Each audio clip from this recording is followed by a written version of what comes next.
Good morning बच्चों।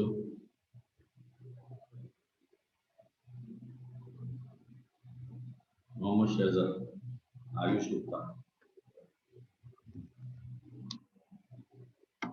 आप लोगों ने कल कुछ रिवाइज किया बेटा इस चैप्टर में?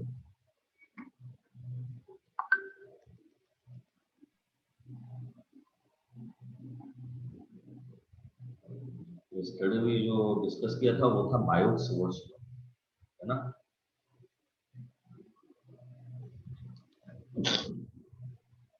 और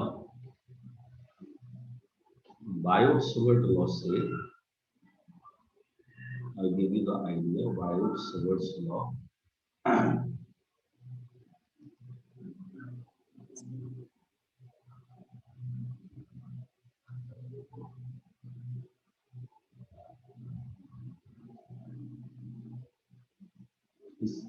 The statement for this was B equal to mu naught over 4 pi ideal cross unit vector R upon R square. From here we obtain the two things. Number one, field on axis of circular form. Circular coil की axis पर field, this was B equal to mu naught n I R square upon 2 R square plus x square whole power 3. Number two, we obtained field due to long wire and that was V equal to mu naught over 2 pi I upon R. This is infinite. और finite long wire में this is infinite. Finite long wire का जो formula obtain हुआ था that was V equal to mu naught over 4 pi I upon R, and here it was sin alpha plus sin. This much we have discussed yesterday. If anyone is having the doubt in these, please say. अगर किसी को इस topic में doubt हो तो बताओ. This is magnetic effect of current. ठीक है. Now the next thing is Ampere's circuital law. Ampere's circuital law.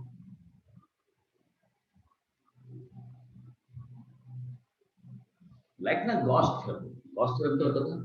वहां होता था surface integral of electric field. यहाँ होता है line integral. So I am mentioning the statement first. Line integral of magnetic field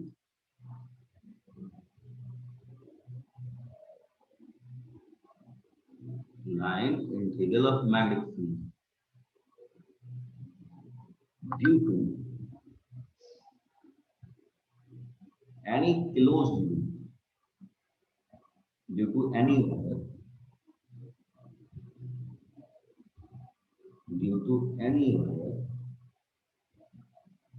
enclosed in a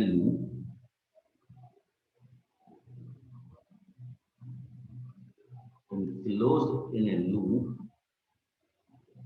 is mu naught times of the current inside the loop. So you see, I repeat, the line integral of the magnetic field, that is B dot dl. याद रखो, आपने Gauss theorem में लिखा था E dot ds. There you said surface integral of the electric field. ठीक है, और वो होता था 1 over epsilon naught times of the charge. आज आप कह रहे हो the line integral of the magnetic field due to any closed loop, यानी कि closed integral of B dot dl, it is equal to mu naught times current inside the loop यानी कि mu not I. ये जो है बच्चों इसका ये स्टेटमेंट है, B dot D L equal to mu naught into आई।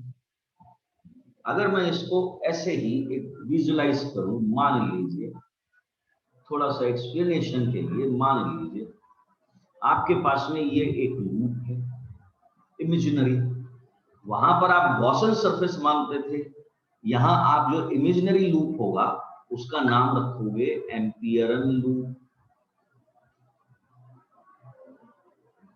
मान लीजिए इसके अंदर ढेर सारे वायर हैं, एक वायर ये रहा सर, एक वायर ये रहा, एक वायर ये रहा। मान लीजिए किसी में करंट ऊपर आ रही है, किसी में करंट नीचे जा रही है।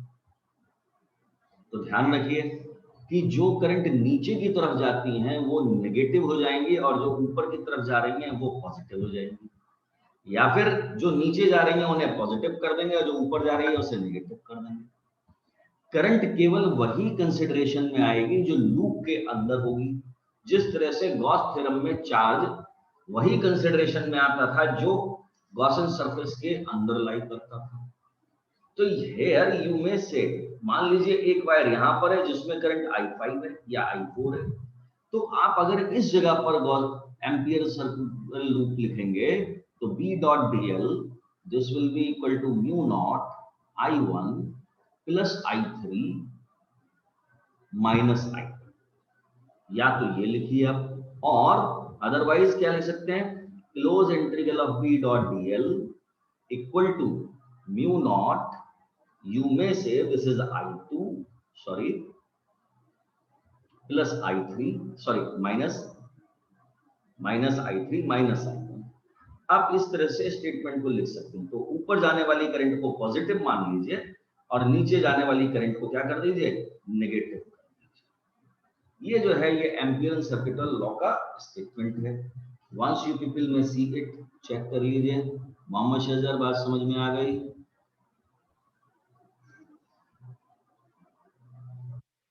आयुष गुप्ता जी बात समझ में आई?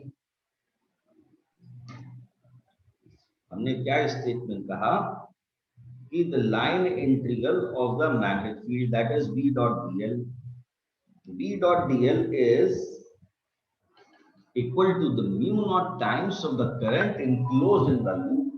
जो करंट लूप के अंदर इनक्लोज है हम उसकी बात कर रहे हैं। Is this clear? तो B डॉट DL मानसी बेटा एक बार फिर देख लो, हमने जो इलेक्ट्रोस्टैटिक चैप्टर था वहां हमने पढ़ा था बेटा गॉस थ्योरम। गॉस थ्योरम में होता था the surface integral of electric field that is E dot ds, it is equal to 1 over epsilon naught times to the charge enclosed in the loop। Got it? ये ठीक है। यहां पर आ गया नया statement, the line integral of the magnetic field that is B dot DL, ये किसके equal होगा, म्यू नॉट टाइम्स, वहां पे बेटा एप्सिलॉन होता था 1 अपॉन में, याद करो वहां आप जो कांस्टेंट लिखते हो 1 ओवर 4 पाई एप्सिलॉन नॉट, यहाँ क्या लिखते हो म्यू नॉट ओवर 4 पाई।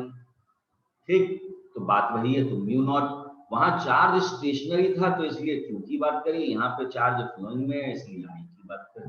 तो बोथ आर ऑलमोस्ट सेम, लेकिन फर्क क्या है, ये सरफेस इंटीग्रल है, ये लाइन इंटीग्रल है। और एक बात और बता दूं मैं आपको, line integral of the electric field भी आपने पढ़ा है, कहीं तो पढ़ा है Raghav? Line integral of electric field, Anshika आपने line integral of electric field भी पढ़ा है, ठीक है, जिसको आप कहते हो डीवी। और यही अगर line integral of the electric field close loop के लिए मिल जाए, यानी कि पोटेंशियल डिफरेंस कहते हो, और ये होता है जीरो, तो एक तरीके से देखा जाए ना तो ये तो पोटेंशियल है, ये इलेक्ट्रिक पोटेंशियल है। तो B डॉट DL जो है ना, ये आपके सिलेबस में नहीं है लेकिन आप इसको बोल सकते हो दिस इज मैग्नेटिक पोटेंशियल। तो B डॉट DL को, जैसे E डॉट DL को आप इलेक्ट्रिक पोटेंशियल बोलते हो चलो, उसी तरह से B डॉट DL को आप क्या बोल सकते हो, magnetic potential. Is this clear? Anyone is having the doubt in the Ampere circuital law statement? तो line integral of the magnetic field यानी कि किसी भी वायर, अब देखो एक बात है कि ना वायर होगा कोई भी, मैं इसको एक बार लेकर चलता हूं, मान लीजिए इसका कहने का सेंस क्या है, let there is a wire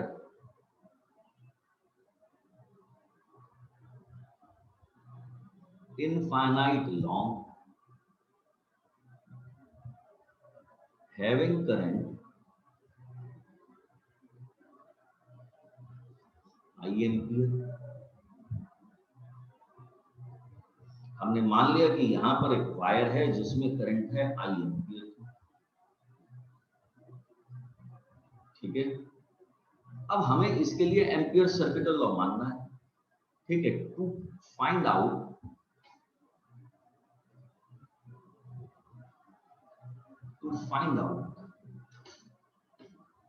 line integral of field,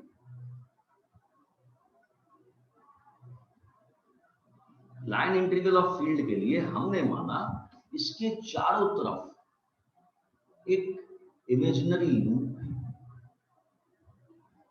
we assume an imaginary loop around the wire, imaginary loop around the wire,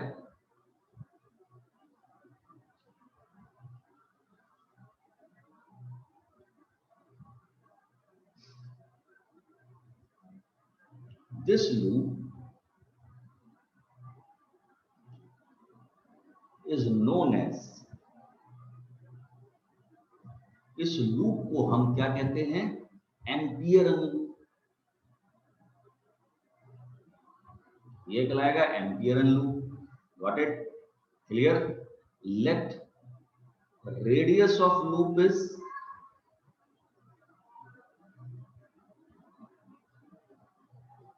मान लीजिए इसकी रेडियस R।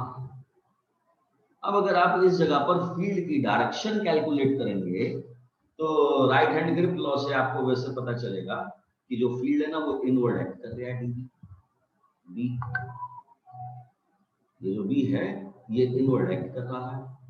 आप लगा सकते हैं कि thumb in the direction of the current, right hand के point पर कैलकुलेट कर रहे हैं तो field will be inward like this. ये आ गया।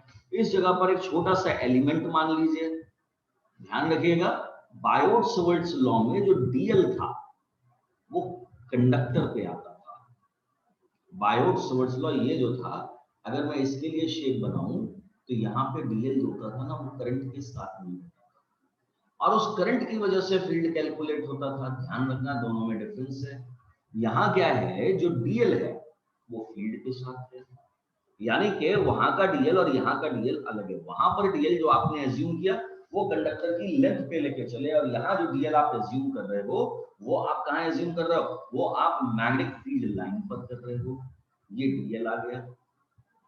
अगर मैं इसके लिए स्टेटमेंट का एलएचएस लिखूं, LHS of statement,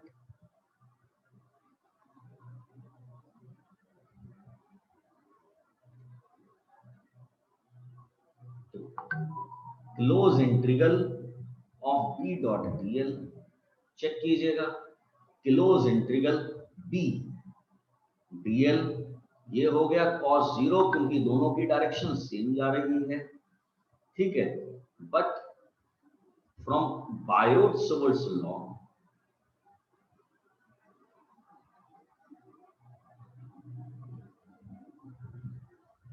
Biot-Savart's law से अगर आप याद करें तो लॉन्ग वायर का, इनफाइनाइट लॉन्ग वायर का फील्ड का फॉर्मूला ये होता है, field due to long wire B equal to mu naught over 2 pi I upon R। इसे बना दीजिए equation number 1। Value of B in equation 1,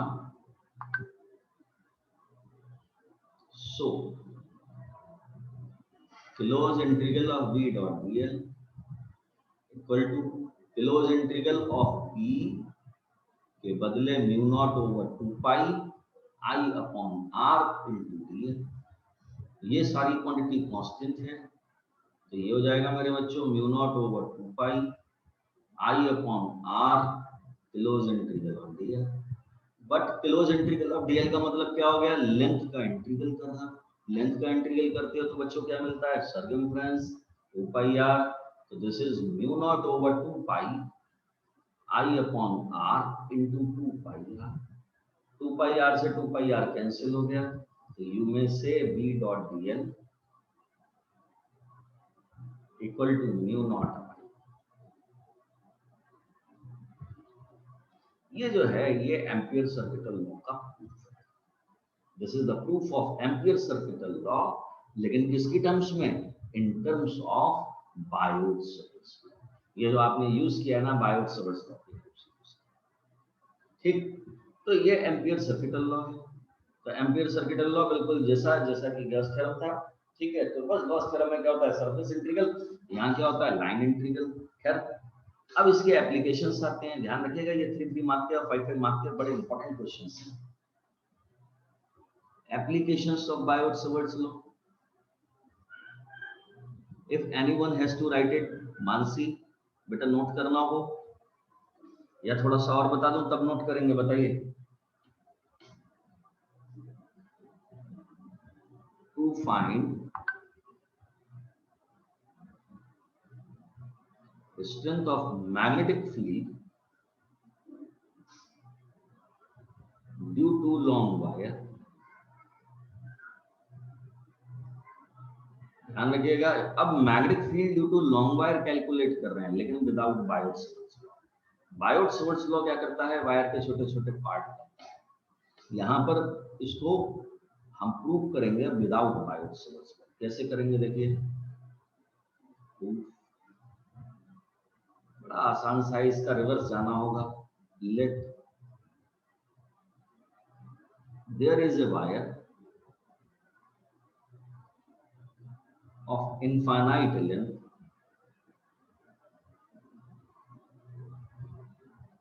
having current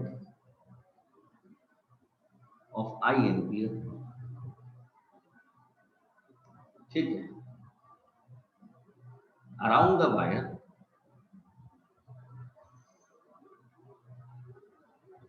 we assume a closed loop that is Amperean loop.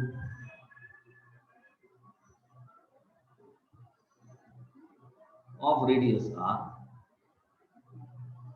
जो radius r की है. तो मान लीजिए image पे चलते हैं. ये wire, it is having a current of I. इसके चारों तरफ आपने एक एम्पियरन लूप मान लिया, ठीक. रेडियस r है. इसके ऊपर ये ये dl का लेंथ मान लीजिए. Close integral of v dot dl equal to होता है म्यू नॉट इनटू I. ये हो जाएगा close integral of v dl cos 0 equal to mu naught into I. बड़ा आसान सा है और बड़ा मजेदार है. बोर्ड में 2 नंबर में जब मिलता है तो बच्चों को बड़ा अच्छा लगता है कि अरे वाह इतना छोटा सा टॉपिक. v इंटू ये हो जाएगा 2 pi r equal to mu naught I. तो v equal to mu naught over 2 pi I है. आप देख सकते हो ये वही फॉर्मूला है, ठीक है. तो बेसिकली होता क्या है कि आप बायोट-सावर्ट्स लॉ से एम्पियर लॉ बनाते हो, जैसे वहां पर था कि कूलम्ब्स लॉ से गॉस थ्योरम बनाया और गॉस थ्योरम से कूलम्ब्स लॉ बना दिया. इसी तरह से ये दोनों आपस में एप्लीकेबल है, बस दोनों का करने का तरीका है. यहाँ पर आपने क्या करा, वहां पर आपने जब लॉन्ग वायर लिया था तो आप वायर के ऊपर छोटे छोटे पार्ट मानते थे. यहाँ पर आपने वायर के ऊपर पार्ट नहीं माने, आपने क्या करा, मैग्नेटिक फील्ड लाइंस के ऊपर पार्ट डीएल. तो this is the proof of the magnetic field due to long wire. इतनी बात समझ में आ रही है सबके? क्यों भाई? ठीक. Anyone having a doubt? Anshika, Ayush, Mansi, Shejar? No sir. ठीक है. तो ये जो है ये एम्पियर सर्किटल लॉ. अब इसके एप्लीकेशंस में नंबर 2 जो है बेटा, ये नंबर 1 था, ये तो सो है, हल्का है. थोड़ा जो एप्लीकेशन नंबर 2 है वो थोड़ा सा हैवी है.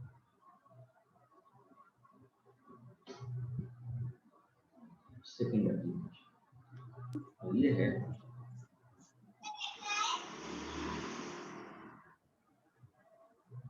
Field due to long thick wire. याद रखिएगा जब भी ये डेरिवेशन आया तो 5 मार्क्स की है।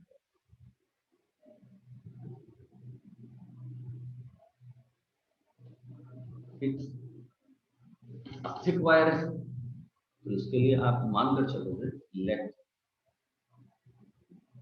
Current of I ampere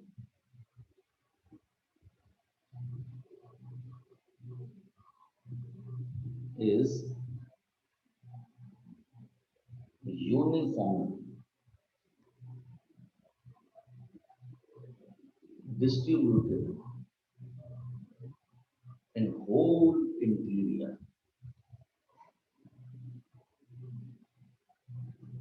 of a thick long wire of radius r, यानी कि अब वायर की भी रेडियस। तो वायर जो है ना, अभी तक जो आप बात कर रहे हो ना, ये वाली जो वायर्स ये थिन वायर्स होती है। आप चाहो तो लॉन्ग वायर यहाँ पे मेंशन कर लीजिए, थिन। थिन का मतलब जिसका डायमीटर बहुत है। अब आप जो बात कर रहे हो वो कौन सा वायर हो गया, वो हो गया थिक वायर, यानी कि जिसमें बाहर इलेक्ट्रिसिटी जाती है ना पोल से पोल। लेकिन ध्यान रखना वो एसी होती है। अभी आप जो बात कर रहे हो ये कांस्टेंट करंट है डीसी, ये करंट है डीसी, ठीक है, पूरे में यूनिफॉर्मली डिस्ट्रीब्यूटेड है। ठीक है, तो मैं इसके दो तरह से डायग्राम दिखा रहा हूं। Number 1, this is the cross section of the wire, this is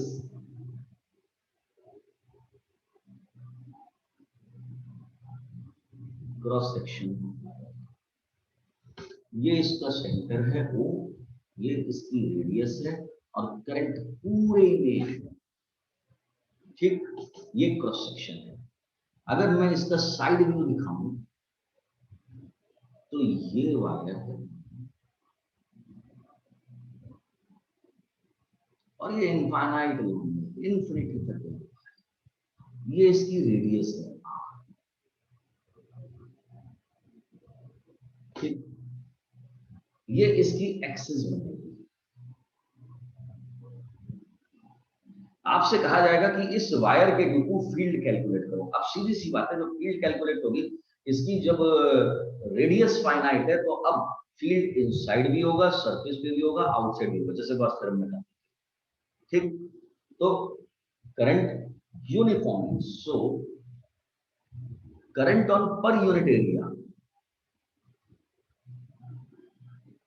क्या होता है current on per unit area?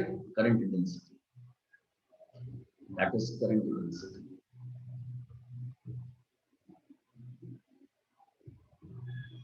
ये जो current on per unit area होता है इसे हम लिखेंगे I upon pi are square, ठीक है। अब हम इमेजिन करते हैं, number 1, field at any point inside the wire,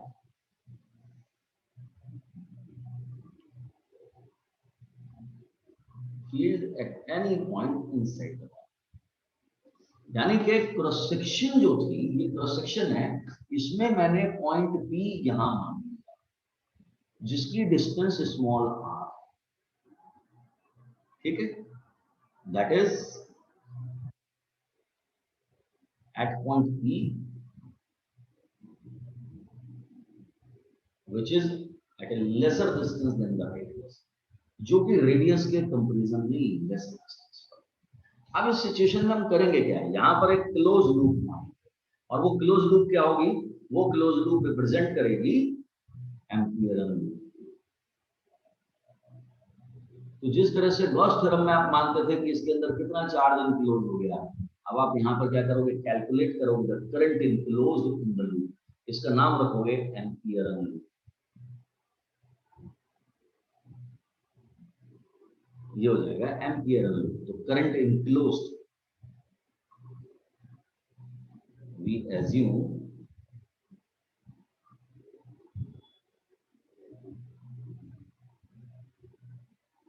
we assume an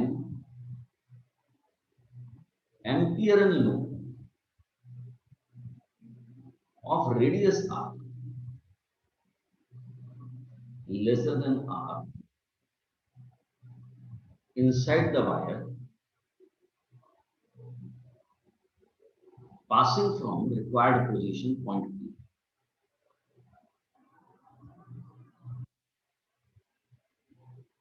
Passing from point P.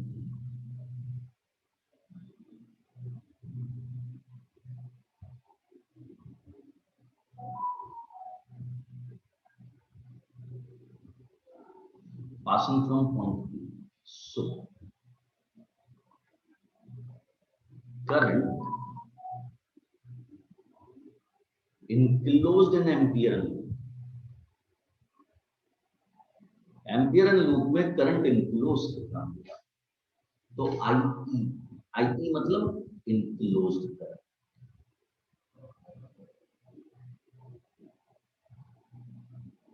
enclosed current किसके इक्वल होना चाहिए? ये होगा current on per unit area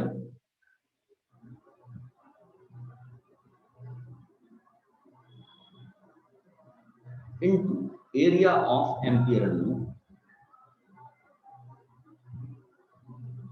area of Amperian loop. तो IE equal to current on per unit area I over pi are square, area of Amperian loop जरा check कीजिए, मजेदार चीज है, पाई आर स्क्वायर हो गया, एक पाई से एक पाई कैंसिल हो गया, तो IE हो गया मेरे लाल IE r square upon r square. जरा गौर से देखिएगा, बड़ा बढ़िया रिजल्ट है। यानी कि अगर मैं आपसे कहूं यहीं पे छोटा सा मैं लिख देता हूं at centre small r zero होगा तो आई भी जीरो हो जाएगा, यानी कि सेंटर पर कोई भी फील्ड नहीं होगा, कोई भी करंट नहीं है क्योंकि, ठीक है। और स्मॉल आर इक्वल टू अगर कैपिटल आर कर दो तो आई की वैल्यू आई के बराबर होनी भी चाहिए, यानी कि करंट की वैल्यू जीरो से लेके यानी कि सेंटर से लेके सरफेस तक कैसे वेरी कर रही है? Inverse directly proportional to square of distance. ठीक, नाउ यूज करो, now using Ampere law, using Ampere circuital law. आज इसे पढ़िएगा, अभी हालांकि 5th पीरियड और है, उसमें एक बार फिर रिवाइज करा दूंगा, ठीक है, नहीं तो कल फिर डिस्कस कर लीजिएगा। यूजिंग एम्पियर सर्किटल लॉ, तो close integral of B dot dl it is equal to mu naught into IE। IE का मतलब current enclosed in the loop. Next page पे चलते हैं, B dl equal to mu naught, IE की value है I r square upon r square, ये हो जाएगा B into 2 pi r equal to mu naught I r square upon r square, एक r से एक r कैंसिल हो जाएगा, तो B की वैल्यू आएगी mu naught over 2 pi I r upon r square. आप देख सकते हो ये फील्ड के अंदर फॉर्मूला है, फील्ड इनसाइड द कंडक्टर का फॉर्मूला है, कहिए ठीक है? इतनी बार समझ में आ गई सबको? और अगर देखा जाए तो यहाँ पर mu naught over 2 pi I upon r square, ये सारी क्वांटिटीज क्या है? कांस्टेंट है यहाँ पर, ठीक है। Since mu naught over 2 pi I upon r square, ये जो है ये कांस्टेंट है sir, so B proportion to R होगा, कहां? Inside the wire. यानी कि अगर मैं इनसाइड द वायर में स्मॉल r इक्वल टू 0 कर दूं, यानी कि सेंटर पे, तो B 0 होगा, तो फील्ड जो है सेंटर से लेकर सरफेस तक, नंबर 2 पॉइंट मान लीजिए ऑन द सरफेस,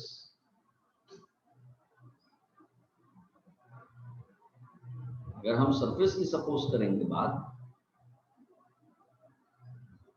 तो small r will be equal to capital R, so B equal to mu naught over 2 pi I r upon r square, एक r से एक r कैंसिल हो जाएगा, तो आपका फॉर्मूला हो जाएगा mu naught over 2 pi I upon r। तो आप इसे लिख सकते हो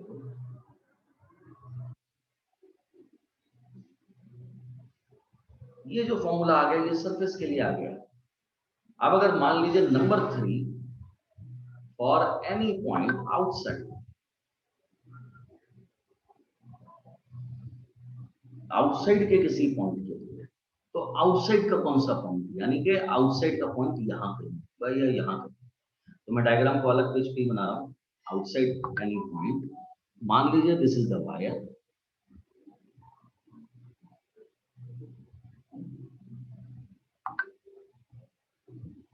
ये इसकी एक्सिस है,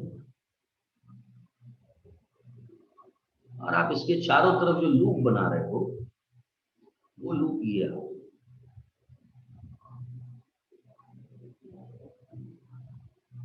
और इसकी रेडियस आपने स्मॉल आर एज्यूम कर रखी है, यानी कि यहां पर small R greater than capital R outside.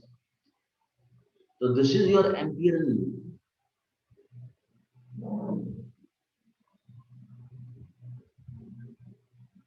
This is your Amperian loop, ये आपकी एम्पियरल लूप है।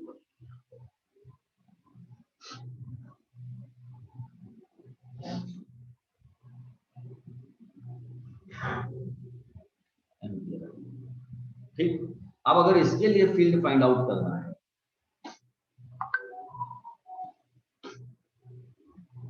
In this condition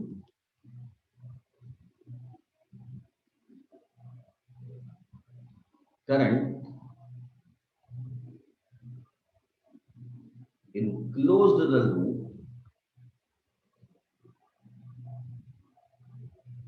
will be, the current will be equal to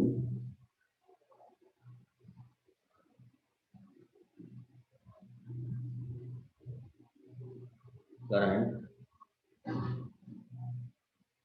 present on surface।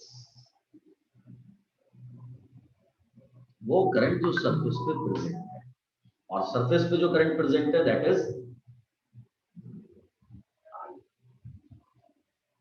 so using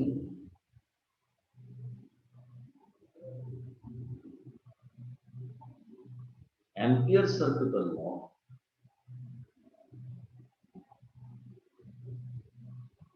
close integral of V dot dl,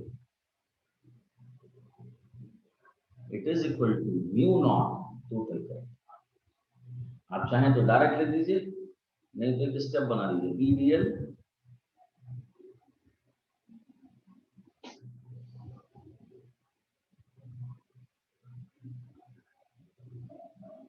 और आप देख सकते हो ये वही फॉर्मूला है जो आपने थिन वायर के लिए ऑब्टेन किया। बच्चों लोग बात समझ में आ रही है? क्यों भाई? देखो मैग्नेटिक इफेक्ट्स ऑफ करंट जो है ना, ये ज्यादा डिफिकल्ट चैप्टर नहीं है, बड़ा बढ़िया चैप्टर है और बहुत स्कोरिंग है। इसमें से सीधे सीधे क्वेश्चंस मिलते हैं अंशिका। ये क्वेश्चन जैसे मैंने आपसे कहा, ये वाला क्वेश्चन 5 मार्क्स में है। बायोट-सावर्ट्स लॉ का ये वाला जो क्वेश्चन है, ये कहाँ गया ये, ठीक है, ये जो है ये पूरा 5 मार्क का क्वेश्चन है। तो बहुत बढ़िया बढ़िया क्वेश्चन है, बिल्कुल सीधे सीधे, इसमें इसमें ट्विस्टिंग नहीं करते हैं ज्यादा, तो इसलिए इसको बड़े आसानी से प्रिपेयर किया जा सकता है। और सबसे मजेदार बात क्या है कि इसमें नीट से इसमें कुछ क्वेश्चन मिलता है। अब अगर इसके फील्ड का वेरिएशन विद द डिस्टेंस बनाया जाए, बस 1 मिनट और लूंगा फिर आपको नोट करने का टाइम दे दूंगा। वेरिएशन ऑफ फील्ड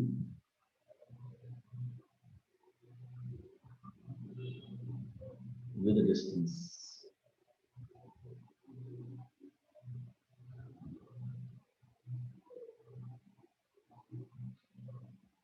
सॉरी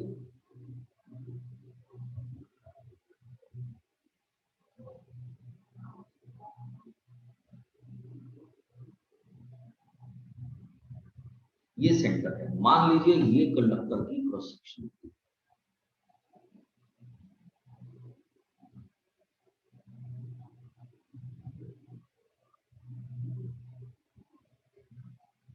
यहां पर डिस्टेंस रखिए, यहां पर field.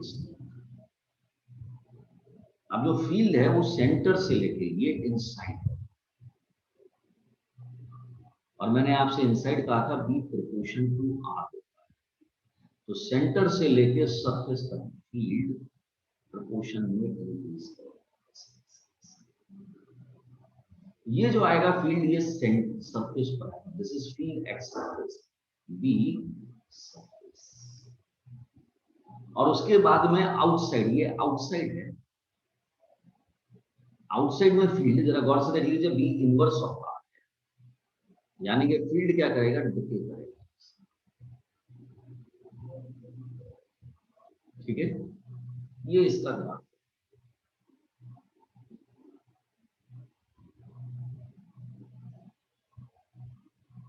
Clear, please note down, note कर लीजिए इसको। मैं फर्स्ट पेज पे चलता हूँ, नोट करेंगे।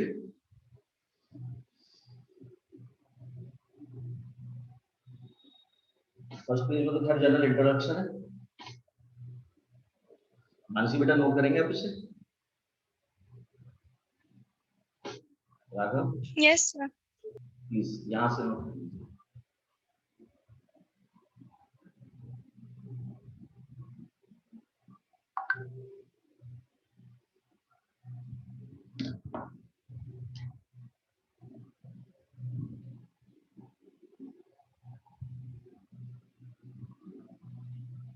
इन द नेक्स्ट फ्यू 1 और 2 डेज क्या करंट इलेक्ट्रिसिटी के न्यूमेरिकल का टेस्ट ले सकता हूं मैं? क्योंकि Raghav, Anshika, Mansi, शेजर,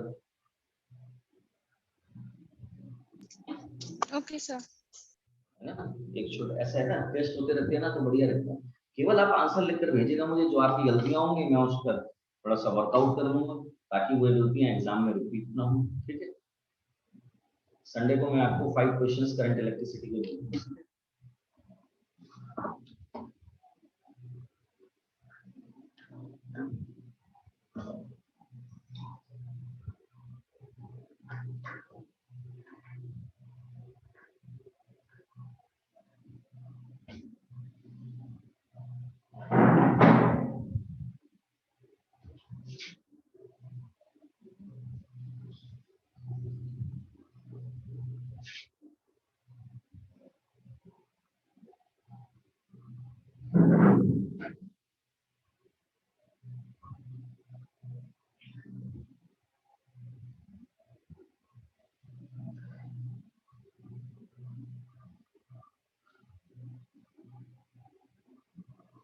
Done. First page.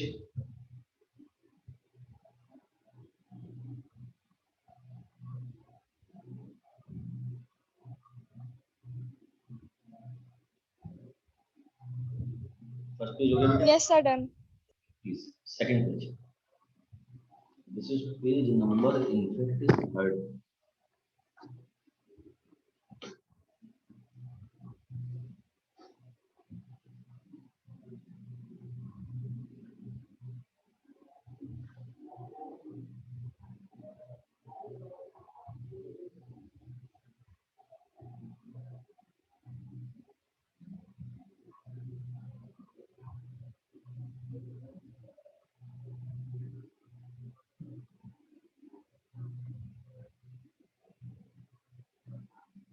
Because meeting के लिए बेटा लेस देन मिनट बचा है, अगर ये ओवर हो जाएगा तो नोट्स मैं आपके पास भेज चुका हूँ वैसे भी, अगर हैंड रिटन नोट्स चाहिए होंगे वो भी दे दूंगा, और ये वाले नोट्स पहुंच जाएंगे बस, ठीक है, तब तक नोट करते रहिए।